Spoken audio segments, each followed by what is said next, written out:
அஸ்ஸலாமு அலைக்கும். இங்கே பாருங்கள், இன்றைக்கி நம்ம ஒரு ஃபார்முக்கு வந்திருக்கோம். அங்கே இன்றைக்கி நமக்கு கிளாஸ். அங்கே வந்தப்போ இந்த இடம் பக்கத்தில் இருந்தது. சரி அப்படியே பார்க்கலாம் அப்படின்ட்டு. செம்மையாக இருக்குது. அல்லாஹ்வின் படைப்புகளில் சிறந்தது.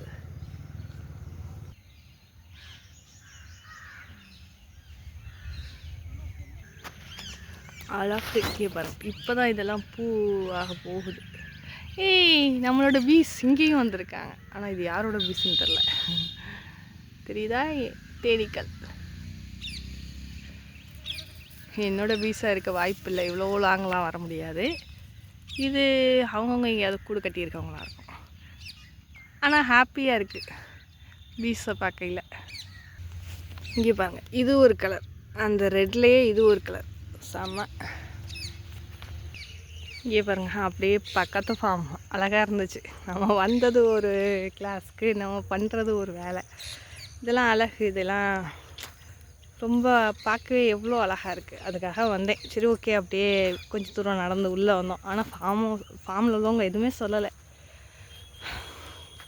அப்புறம் வந்து அப்படியே எடுத்துகிட்டு போனோம். ஆனால் இதுக்கு தாங்க விலையே இல்லை விவசாயிகளுக்கு.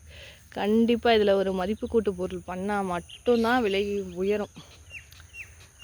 நானும் போகிற கிளாஸில் எல்லாம் சொல்லிட்டு தான் இருக்கேன். இதில் யாராவது மதிப்பு கூட்டு பொருள் பண்ணால் மட்டும்தான் இதில் விலை உயரும் இந்த பூவில் அப்படின்னு.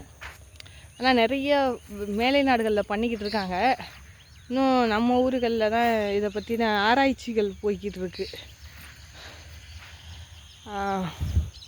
பண்ணிடுவாங்க சீக்கிரமே. அதுக்கப்புறம் இதோட விலையும் உயர்ந்துடும். விவசாயிகளுக்கு அதுக்கு பிறகு தான் இதுக்கான விலை, சரியான விலை கிடைக்கும்.